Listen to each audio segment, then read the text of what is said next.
हाय बच्चों। आज बेटा सरफेस केमिस्ट्री का ये जो लेक्चर है वो कैटलिस्ट के रिगार्डिंग है। पिछले लेक्चर में मैंने आपको कैटलिस्ट का डेफिनेशन, उसके बाद इसके टाइप्स जो दो होते हैं, होमोजीनियस एंड हेट्रोजीनियस, दोनों में डिफरेंस, यहाँ तक बातें आपको बताई थी। अब आज जो हम लोग बात करेंगे कि एग्जाम्पल ऑफ होमोजीनियस कैटालिसिस, कुछ कॉमन एग्जाम्पल होते हैं। और होमोजीनियस कैटालिसिस कब होती है? जब आपके रिएक्टेंट्स और कैटलिस्ट का फेज एक ही हो, सेम फेज में हो। जैसे आप पहला देखें, हाइड्रोलाइसिस ऑफ एस्टर। एस्टर में आप जब वाटर मिलाते हैं एक्सेस में, in presence of acid catalyst, वो भी लिक्विड फेज में होता है, तो एसिड एंड अल्कोहल बनता है।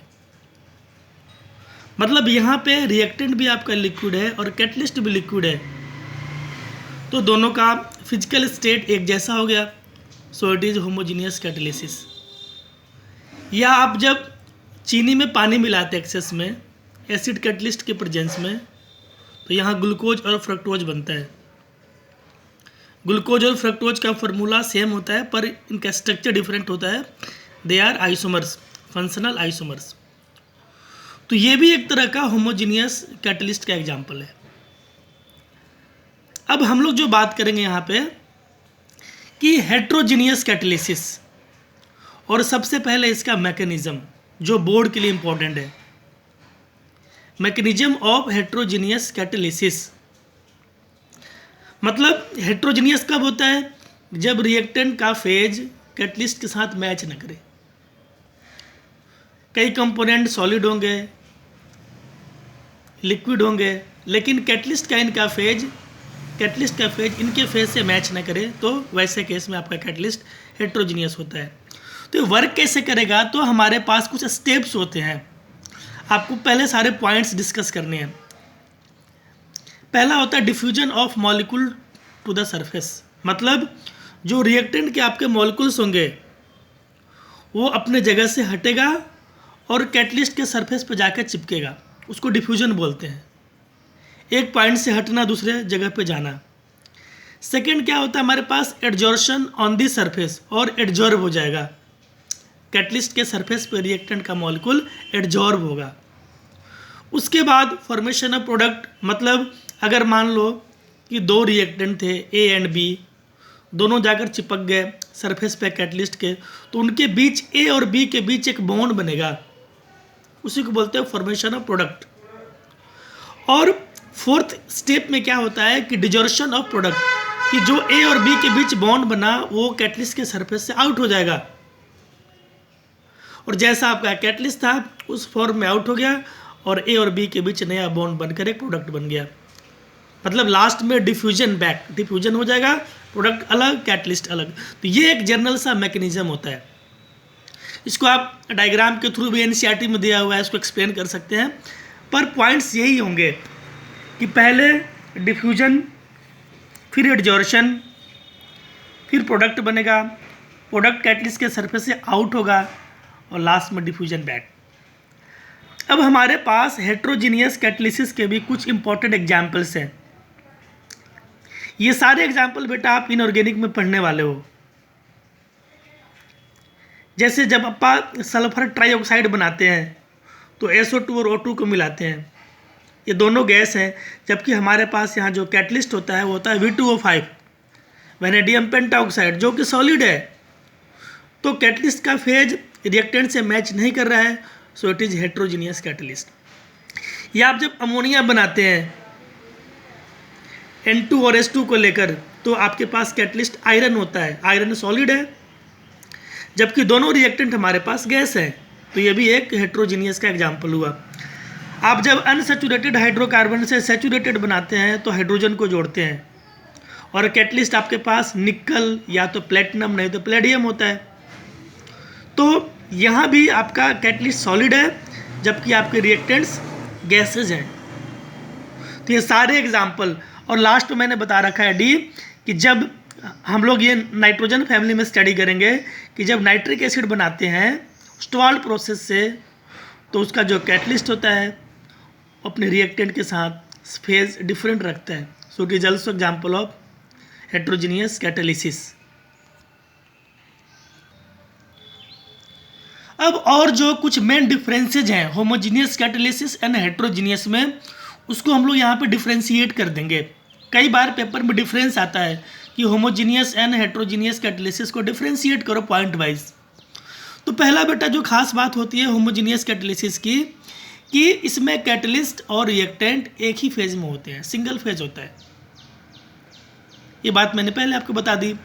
जबकि इसमें ऐसा नहीं होता, हेट्रोजीनियस में catalyst and reactant are in different phase में होते हैं। एग्जाम्पल भी बताया था आपको। सेकेंड जो है होमोजीनियस में कि reaction occur in the liquid या गैस फेज में होता है, जबकि यहाँ पे आप देखेंगे कि reaction does not occur in liquid या gas phase but occur on surface of the solid catalyst.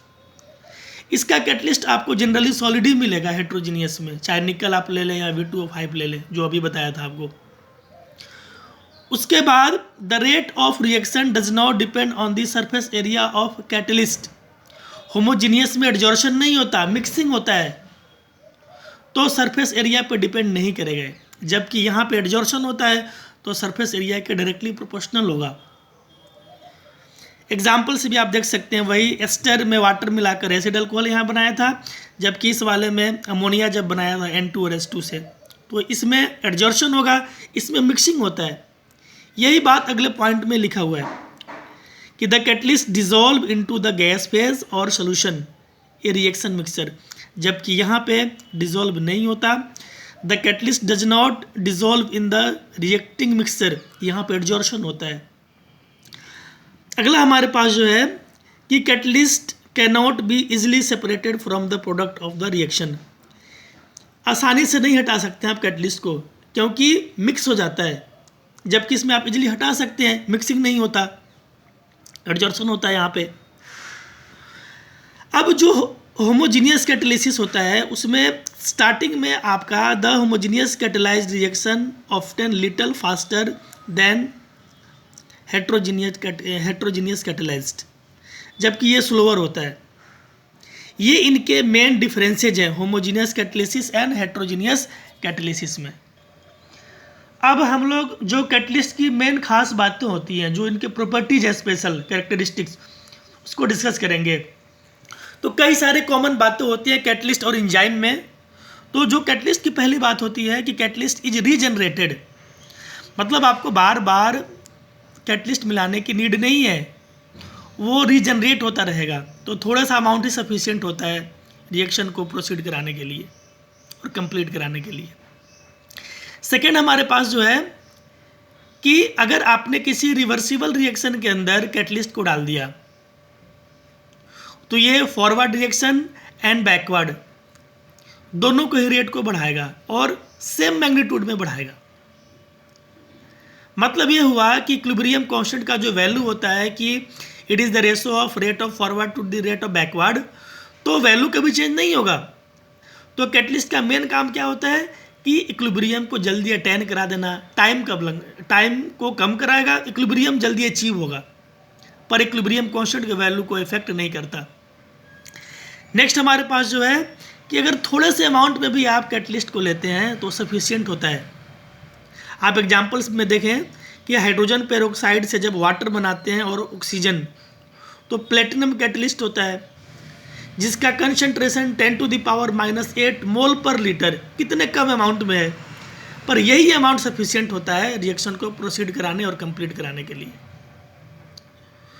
तो an extremely small amount of catalyst cause considerable increase in the rate of reaction. Next जो हमारे पास सबसे important जो point है कि catalyst जो reaction के रेट को चेंज करता है, उसमें दो बातें होती हैं। एक तो एक्टिवेशन एनर्जी को कम करेगा और दूसरा पाथ को चेंज करेगा। आप ग्राफ को केयरफुली देखें तो मैंने यहाँ पे क्या किया कि जो पहला आप पाथ देख रहे हैं जहाँ पे एक्टिवेशन एनर्जी E1 है, उसमें कोई कैटलिस्ट नहीं मिलाया था, एब्सेंस में है, तो वहाँ पे आपको एक्टिवेशन एनर्जी 76 किलो जूल चाहिए और मतलब ज़्यादा एनर्जी चाहिए। जबकि जब हमने इसमें कैटलिस्ट को मिला दिया तो हमने देखा कि वैल्यू 57 हो गया पाथ चेंज हो गया, प्रोडक्ट आपका वही बनेगा, पर एक्टिवेशन कम हो गया, पाथ चेंज हो गया।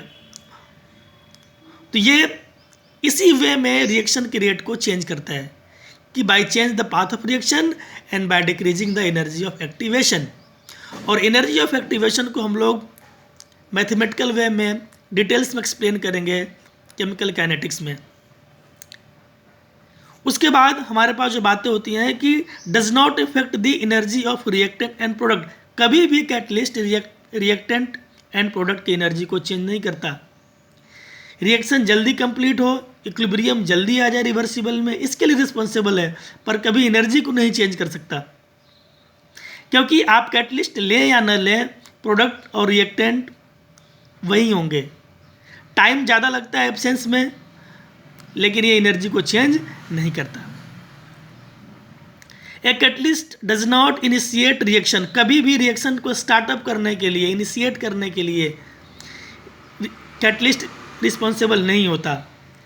हमेशा रिएक्शन अपने क्रेडिट पर स्टार्ट होता है, लेकिन ये जल्दी कंप्लीट हो जाए इसके लिए रिस्पॉन्सिबल होता है।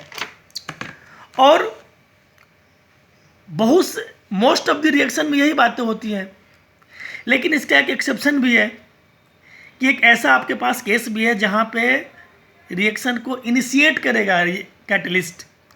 जब हाइड्रोजन और ऑक्सीजन से बनाते हैं वाटर, तो प्लेटिनम लेते हैं कैटलिस्ट।